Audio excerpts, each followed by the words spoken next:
తెలంగాణ రాష్ట్రంలో ఏసీబీ అధికారులు మరోసారి భారీ సోదాలు చేపడుతున్నారు. రాష్ట్రంలో గతంలో సంచలనం సృష్టించిన ఫోన్ ట్యాపింగ్ కేసులో నిందితుడిగా ఉన్న సస్పెన్షన్కు గురైన అడిషనల్ ఎస్పీ భుజంగరావు ఇల్లు, ఆయన బంధువుల ఇళ్లను లక్ష్యంగా చేసుకుని ఏసీబీ అధికారులు ఏకకాలంలో దాడులు చేపడుతున్నారు. భుజంగరావు తన అధికార పరిధిని ఉపయోగించి భారీగా ఆదాయానికి మించిన ఆస్తులు కూడబెట్టారనే ఆరోపణల నేపథ్యంలో ఏసీబీ ఈ సోదాలకు శ్రీకారం చుట్టింది.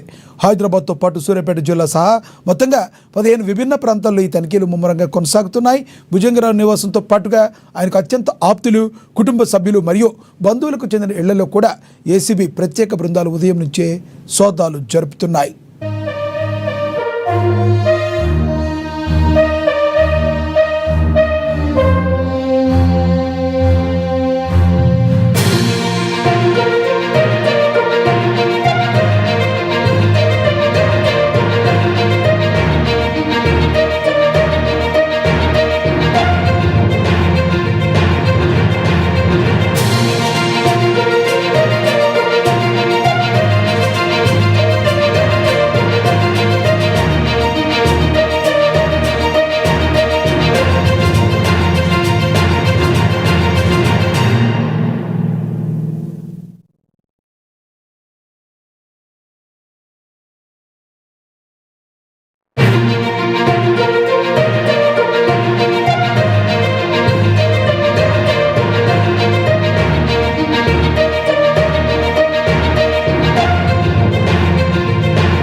తెలంగాణ రాష్ట్రంలో ఏసీబీ అధికారులు మరోసారి భారీ సోదాగా విరుచుకుపడ్డారు.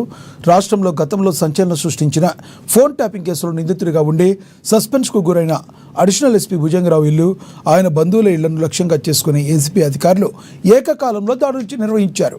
ఇక భుజంగరావు తన అధికార పరిధిని ఉపయోగించి భారీగా ఆదాయానికి మించిన ఆస్తులు కూడబెట్టారనే ఆరోపణల నేపథ్యంలో ఏసీబీ ఈ సోదాలకు శ్రీకారం చుట్టింది. హైదరాబాద్తో పాటుగా సూర్యాపేట జిల్లాతో సహా మొత్తంగా 15 విభిన్న ప్రాంతాల్లో ఈ తనిఖీలు ముమ్మరంగా కొనసాగుతున్నాయి.